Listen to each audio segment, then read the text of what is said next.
Hey, what's up? It's Godzilla 964 here, and I got some really special to show you. This is kind of this is my Christmas present, but I have the Godzilla Collection box set from Classic Media. See, well, there have been several Godzilla box sets made. This one has one thing going for it, and that is it includes the original on shit. The original uncut Gojira, the original Japanese version of the first Godzilla movie. Can't believe I held it backwards. Anyway, um, I just finished watching it. I mean, I could do a review right now, but I mean, well, some of you have probably already seen. I mean, some of you Godzilla fans have probably already seen it. But anyway, I mean, well, what I could really do is just give you a comparison between the original Japanese version and the more commonly well known in the U.S. Raymond Burr version, as I call it, I guess. Um, well, the difference. I mean, well, the difference is of course is just the story, just how the difference is Godzilla himself. Godzilla has a completely different purpose in the Japanese version. For you see, he was the creation of atomic mutation of an atomic blast, of course, since most of you already know that. But see, in the American version, it's just another typical American monster movie from the 50s. But in the Japanese version, it actually brings back Japan's painful memories of World War II and the bombing of Hiroshima and Nagasaki. Now, I mean, now, in fact, the very first scene in the opening to this movie, um, is actually based on a real life incident where, well, it's the infamous Daiu Fuku Ryumaru incident, or Lucky Dragon 5, where a fishing boat called the Lucky Dragon wandered too close to a nuclear test site and got exposed to atomic radiation. Every crew member had radiation poisoning, and when they got back to Japan, one crew member was left dead. It raised awareness of nuclear weapons in Japan during the early years of the Cold War. So Toho decided to make a movie about this whole thing, and it was producer Tomoyuki Tanaka, while flying back to Japan from Indonesia, who got the idea of making a monster movie after he saw King Kong and The Beast from 20,000 Fathoms, which I recommend seeing. Which I recommend seeing both of those movies. By King Kong, I mean the original King Kong. The recent Peter Jackson remake, that was decent, but I probably don't recommend the 1970s Kong remake. But anyway, I'm getting sidetracked. I'm just talking about Godzilla now.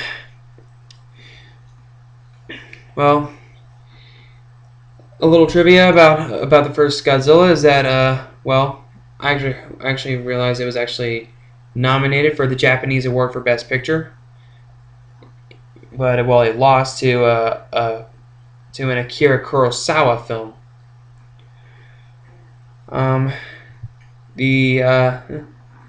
The movie did win an award for Best Special Effects. For you see, I mean, even though Godzilla, he's always infamous for being a guy in a rubber suit. The studio the actor himself he endured so much agony, and well, as the monster. For one thing, the material used to make the suit was brand new in Japan. It was in scarce supply. The suit was so hard to move. You know, the actor could barely move, and plus the actor's head was in the neck of the monster, and Therefore, he could barely see anything, even though holes were poked in the neck, so he can see. He can still barely see, especially since that with the well with the breathing inside the suits, along with the stage lights being shined on him, it it made the suit incredibly hot, and thus the actor started sweating like crazy. They poured ounces of sweat after each take, and eventually the actor actually passed out numerous times, I think. Originally, they wanted to animate Godzilla the way King Kong was animated, through stop motion, but it would take. I've actually read in this DVD's booklet that it would take about 7 years. It would take an estimated amount of 7 years for all the animation to be complete in stop motion. That obviously it would take way too much time, and plus they had a pretty tight budget. So they went for a rubber suit, which actually proved to be more challenging. But the film was still a major success in Japan, and it was a pretty decent success in America. And so it began the legacy that is Godzilla. So, like the very next year, after the success of Gojira, Toho made a sequel. They made Godzilla Raids Again, or in America, for some reason, I don't know why, but they called it Gigantus the Fire Monster. They changed Godzilla to Gigantus for some reason. I mean, we know it's Godzilla, okay, you're not hiding anything. But anyway, this movie is, of course, the first in the long tradition of Godzilla fighting monsters. And ironically, Godzilla's first enemy actually ends up as one of Godzilla's friends, Angulus, or Anguirus, whatever he's called. Sort of a Ankylosaurus creature. He's a pretty cool monster. He's actually one of my favorite monsters. Besides that, this movie is probably nothing special. But if you're a hardcore Godzilla fan, you want to see the first movie where Godzilla fights a monster, then this is it. It's in black and white, of course, but it's really rushed, and the idea of making Godzilla fight a monster was also a big challenge, because the suit in the first movie was very slimmed down because it was just too heavy, and making the actor fight a monster would just make things even worse. But I mean, it's definitely not as good as the first Godzilla.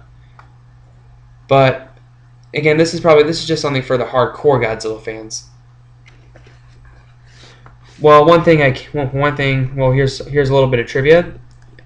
According to this Animal Planet documentary about Godzilla called "It Came from Japan," Godzilla Raids Again, also called Gigantus the Fire Monster, was one of the actually starred George Takei, who is known for Sulu from the original Star Trek.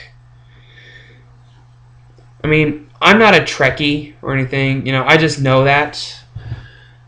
But well, that's just interesting for all the Star Trek fans out there. Oh, there is also another bit of trivia. The English studio was having trouble translating a word, and the English word they came up with was banana oil. The Japanese word they were having trouble translating was bacayado, I think. I'm not good at Japanese, but I mean, I learned all this from the documentary "It Came from Japan," which I recommend seeing that. Um, the word they were having trouble translating. It translated to just stupid fool. So finally, the director came up with an English word, and you know the rest. Next film is Mothra versus Godzilla, also known in America as Godzilla versus the Thing. I mean, that makes no sense. Okay, calling Mothra the Thing, that makes no sense. I don't know why. I don't know why the American distributors came up with that idea of calling Mothra the Thing. But anyway, this is actually a pretty decent Godzilla movie. For one thing, Mothra eventually becomes one of Godzilla's greatest enemies or friend. It depends on the movie. There are several. I mean, there weren't really that many movies where Mothra is a friend of Godzilla. It was in. I mean, Mothra was only a friend in like Ghidorah the Three-Headed Monster. But even then, Godzilla hated Mothra. Still, now the monster Mothra, or Mosura, translated in Japan. That's the word in Japanese. Um, Mothra appeared in her own movie after Godzilla did a short retirement in the movie King Kong vs. Godzilla. It came out after Godzilla raids again. Yeah, I mean, so while Godzilla was taking his short rest after fighting King Kong, Toho made other monster movies. They made Mothra, of course. They made Rodan.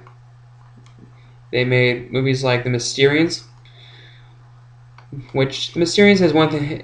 I don't think it's anything special. I haven't seen it, but The Mysterians has one thing going for it, and that is it introduces the robot called Mogira, or as Cinemassacre calls him, Magura. It's Mogira, I think.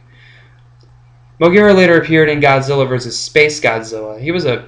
He got a pretty cool upgrade to me in that movie. But anyway, yeah, I recommend seeing this movie.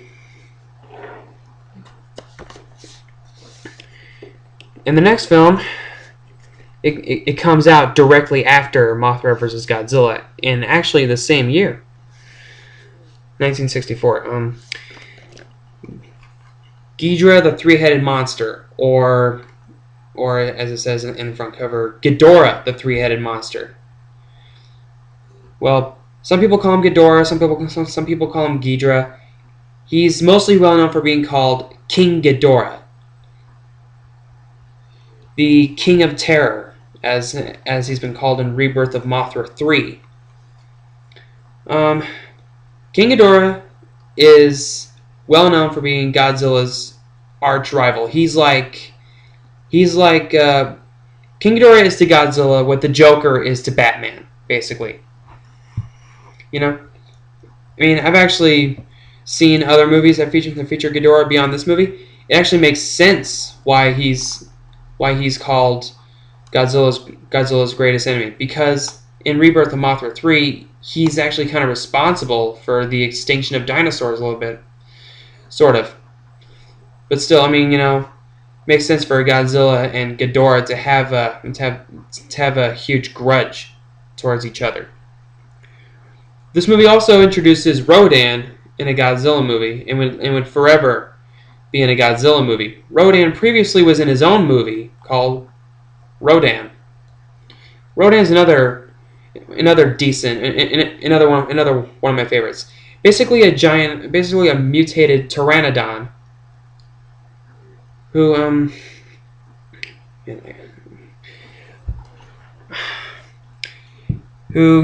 he can fly really fast. His wings can create massive windstorms, which so can King Ghidorah. And this movie also has Mothra, the first time as a friend of Godzilla.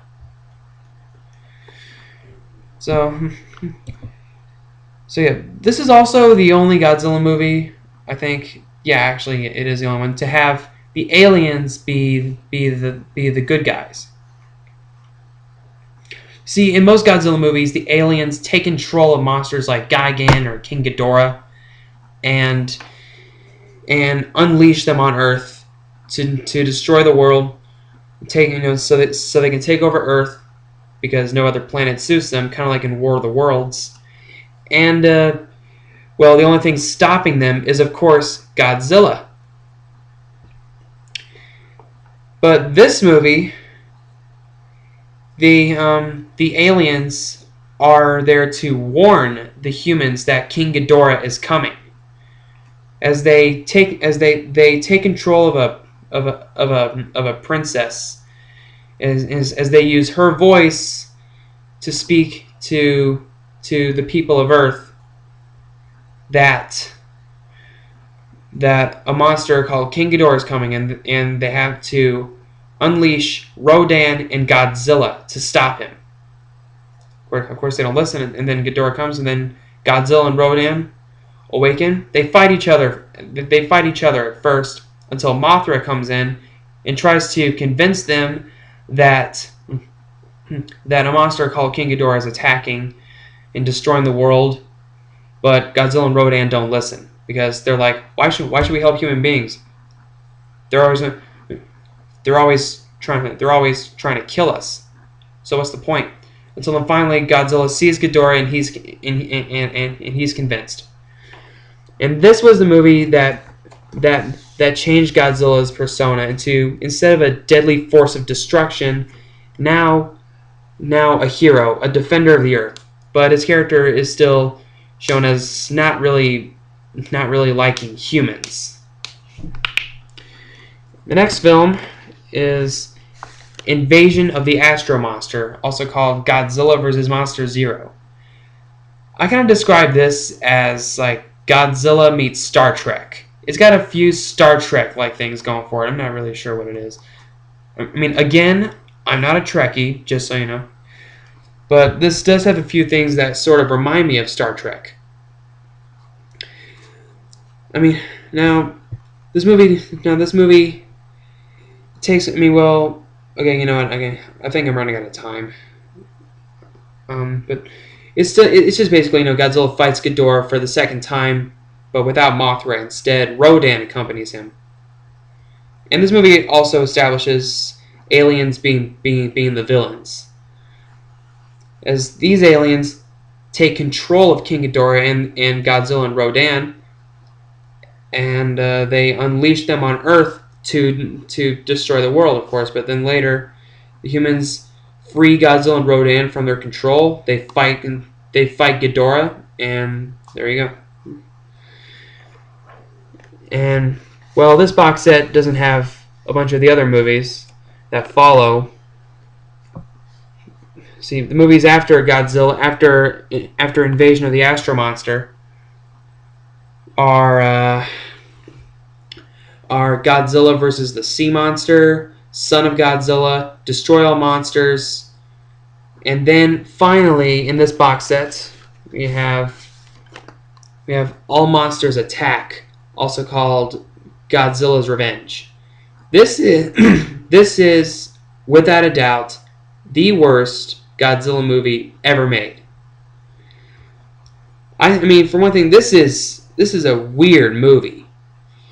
I mean, it's strictly geared towards children. Our protagonist is a kid who gets bullied a lot. His parents are hardly there, and he gets kidnapped. One day he discovers someone's driver's license. It happens to be the license of a criminal, and he gets kidnapped. See, this kid, to escape his problems, he dreams of him being on Monster Island and being with Godzilla's son, Minya. And they see Godzilla fight monsters, which is stock footage from other Godzilla movies. It's stock footage from Godzilla vs. the Sea Monster and Son of Godzilla. The whole film is kind of just a compilation of monster fights from previous Godzilla films. Um, this movie also introduces a new monster. This movie introduces a monster called Gabra, who's Minya's bully, and he reflects the kid's bully in real life. Gabra is a ridiculous looking monster. In the whole film, Godzilla is encouraging his son to fight him. He's trying to teach him to be tough. But he's still a kid, and Gabra, he's taller than him. His body is surging with electricity. So finally, then his dad comes in, fights Gabra off, and that's it. The final monster, the monster fights are pretty amusing in this movie, but trust me, this is without a doubt the worst Godzilla movie ever made. One thing that really bothered me, Godzilla doesn't go anywhere beyond Monster Island. He's just in that island. He's not going offshore into a city. He's not destroying cities. That's what I liked about Godzilla as a kid, because he's brutally fighting monsters, but also destroying cities in the process. I like that. Kids like that about Godzilla. And the last movie in this box set, and this isn't a direct follow-up to All Monsters Attack. This is Terror of Mechagodzilla, the direct sequel to Godzilla vs. Mechagodzilla. See, in between All Monsters Attack and Terror of Mechagodzilla, there were movies like, there were Godzilla vs. the Smog Monster, Godzilla vs. Gigan, Godzilla vs. Megalon, which those movies, they once again try to make Godzilla more of a kid's thing. And most of them, actually all those movies were just weird. They had bizarre drug-induced moments in them. Especially Godzilla vs. the Smog Monster. That is just a weird movie. But it's also disgusting, since basically Godzilla's fighting a turd monster. Yeah, that's basically what it is. But finally, Toho, for Godzilla's anniversary, 1975, they cut all that crap, and they just finally decided to go back to the basics of making Godzilla a force of destruction, but at the same time making him a hero.